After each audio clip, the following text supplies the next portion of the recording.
জল্পনা কল্পনার অবসান ঘটিয়ে অবশেষে চূড়ান্ত ঘোষণা দেওয়া হয়েছে 11 দলীয় জোটের আসন সমঝোতা। এই আসন সমঝোতায় উপস্থিত ছিল না চরমোনাইয়ের দল ইসলামী আন্দোলন বাংলাদেশ। এই যে আসন সমঝোতার বিষয়টি সেটি এখনও ঝুলে আছে, তবে কেউই আশা ছাড়ছে না বা আশাবাদী এখনও আছে। এখনও 47টি আসন বাকি আছে, যে আসনগুলোতে এখনও সমঝোতায় আসতে পারেনি।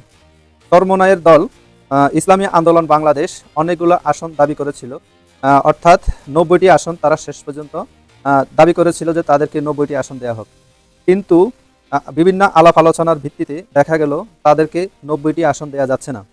ফলে তারা এই জোট থেকে বের হয়ে যাওয়ার উপক্রম হলো। সেই অবস্থায় এখন দেখা গেল যে গতকাল বৃহস্পতিবার যেই চূড়ান্ত আসন ঘোষণা করা হয়েছে, সেই চূড়ান্ত আসন ঘোষণার মধ্যে চরমোনাইয়ের দলের কোনো প্রতিনিধি সেখানে উপস্থিত ছিল না, যার কারণে 253টি আসনের ঘোষণা দেওয়া হয়েছে। 8টি দলের মধ্যে এই আসনগুলোকে ভাগ করে দেওয়া হয়েছে। তার মধ্যে জামাত ইসলাম 179টি আসন রেখেছে, বাকি আসনগুলো এনসিপি, এলডিপি, বাংলাদেশ খেলাফত মজলিস এভাবে 8টি দলের মধ্যে এই আসনগুলা চূড়ান্ত ঘোষণা করে দেওয়া হয়েছে। এখনও বাকি আছে 47টি আসন। সেই 47টি আসন তাদের মধ্যে দেয়া হবে বলে মনে হয়, অর্থাৎ চরমোনাইয়ের দল, ইসলামী আন্দোলন বাংলাদেশ, খেলাফত আন্দোলন এবং জাগপা, এই 3টি দলের মধ্যে বাকি 47টি আসন বন্টন করে দেওয়া হবে। এই ক্ষেত্রে এখনও আলাপ আলোচনা চলছে, আলাপ আলোচনা এখনো শেষ হয়ে যায়নি। তবে ইন্টারেস্টেড বিষয় হচ্ছে এই বিষয়টিকে ঘিরে সারা বাংলাদেশে এক ধরনের আলোচনা, সমালোচনা এবং কৌতূহলের সৃষ্টি হয়েছে। প্রশ্ন উঠছে, তবে কি জামাত এবং চরমোনাইয়ের জোট কি ভেঙে যাচ্ছে? আপাতত দৃষ্টিতে দেখা যাচ্ছে চরমোনাইয়ের ইসলামী আন্দোলন অনেক মান অভিমান করে বসে আছে, যার ফলশ্রুতিতে তারা এই যে আসন সমঝোতা বা চূড়ান্ত আসন ঘোষণা হলো সেখানে তারা উপস্থিত হতে পারেনি। এই উপস্থিত না হওয়াটা ইঙ্গিত বহন করে যে তারা হয়তো তারা জোট থেকে বের হয়ে যাবে। তবে তারা জোট থেকে বের হয়ে গেছে বা জোট থেকে বের হয়ে যাবে এই ধরনের চূড়ান্ত ঘোষণা তাদের পক্ষ থেকে এখনো আসেনি। আজকে দেখা যাক কি হয়, এখনো সময় বাকি আছে। যদি আলাপ আলোচনার ভিত্তিতে সেই আসনগুলা তারা মেনে নেয়, অর্থাৎ 40 থেকে 45টা আসন তারা মেনে নেয়, তাহলে তাদের সাথে হয়তো জোট হবে। অন্যথায় তারা জোট থেকে বের হয়ে যাবে অথবা তাদেরকে ছাড়াই জোট করা হবে। অনেকের ধারণা, অনেকেই বলছে সোশ্যাল মিডিয়াতে যে চরমোনাইকে বাদ দিয়েই জোট করা হোক। এটার কারণ আছে, বিভিন্ন ধরনের কারণ থাকতে পারে। তাদের ইতিপূর্বে জামাত সম্পর্কে যে ধরনের মন্তব্য ছিল, যে ধরনের কথাবার্তা তারা ইতিপূর্বে বলেছে, এবং এই কথাগুলোর মাধ্যমে জামাতের নেতাকর্মীদের মধ্যে বা তৃণমূল পর্যায়ে অনেক ক্ষোভ দেখা দিয়েছে যে চরমোনাইকে বাদ দিয়েই জোট করা হোক। এক বাক্স নীতির যেই ফর্মুলা, সেটা চরমোনাই বা ইসলামী আন্দোলন দাবি করছে যে তারাই এই ফর্মুলার আবিষ্কারক, অর্থাৎ তারাই এই ফর্মুলা আবিষ্কার করেছে এবং তাদের এই ফর্মুলা আবিষ্কার করার কারণে সকল ইসলামী দলগুলোকে তারা একত্র করেছে। কিন্তু দেখা যাচ্ছে যে ইসলামী আন্দোলন বাংলাদেশ সারা বাংলাদেশে যাদের ভোটের অনুপাত 1%-এরও নিচে বিগত ইলেকশনগুলোর আলোকে, কিন্তু জামাত ইসলাম এদেশের সবচেয়ে বড় ইসলামী দল, সবচেয়ে বড় ইসলামী সংগঠন। সেই ক্ষেত্রে জামাতের নেতৃত্বে একটি জোট হবে, এটাই স্বাভাবিক।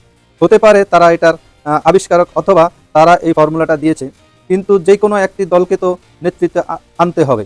স্বাভাবিকভাবেই বড় দল হিসাবে এই নেতৃত্বটা জামাতের হাতে আসবে, এটাই স্বাভাবিক।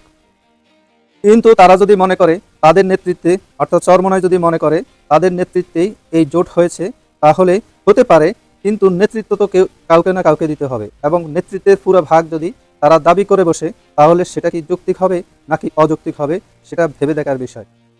এটা তারা আলাপ আলোচনার ভিত্তিতে যখন তারা কোনো সমঝোতায় আসতে পারেনি বা সমঝোতায় আসছে না, তখন আমরা শুনতে পেয়েছি যে চরমোনাইয়ের নায়েবে আমির ফয়জুল করিম বলেছেন যে আমাদেরকে জোট থেকে বাইর করে দিবে কেন, আমরাই তো জামাতকে জোট থেকে বাইর করে দেব।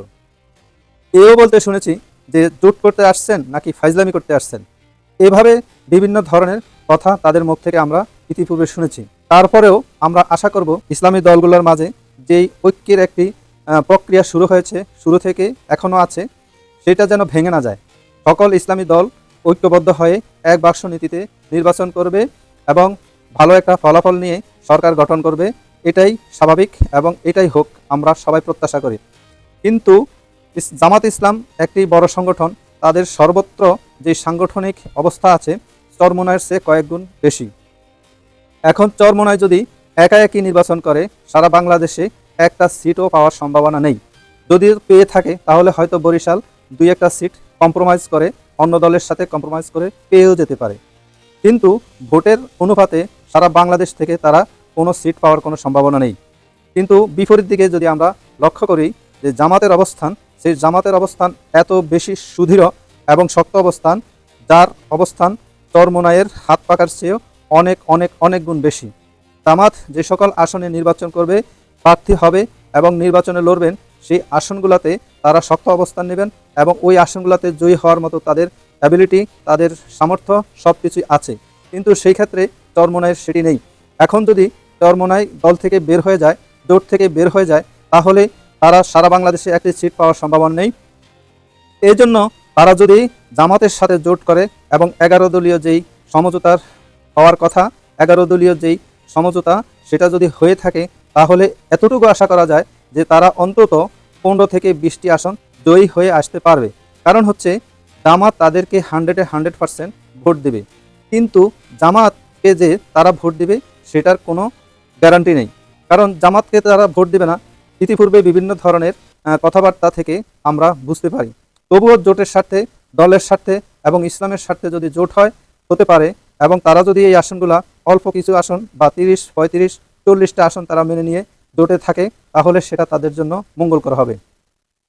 আমরা যারা সাধারণ জনগণ আছি তারা প্রত্যাশা করি তাদের মধ্যে ঐক্য হোক এবং ইসলামের স্বার্থে এদেশ হোক, ফ্যাসিবাদ মুক্ত বাংলাদেশ গড়ে উঠুক, জুলাইয়ের আকাঙ্ক্ষা প্রতিষ্ঠিত হোক, গণতন্ত্র প্রতিষ্ঠিত হোক, ইসলাম প্রতিষ্ঠিত হোক এবং সর্বত্র ন্যায় বিচার প্রতিষ্ঠিত হোক এবং দুর্নীতিমুক্ত, চাঁদাবাজ মুক্ত, টেন্ডার মুক্ত এবং যে ধরনের অকারেন্স মুক্ত, অপরাধ মুক্ত বাংলাদেশ প্রতিষ্ঠিত হোক। এটাই আমাদের চাওয়া, এটাই আমাদের পাওয়া এবং এটাই জাতির আকাঙ্ক্ষা। তো সবাইকে ধন্যবাদ। আসসালামু আলাইকুম ওয়া রাহমাতুল্লাহি ওয়া বারাকাতুহু।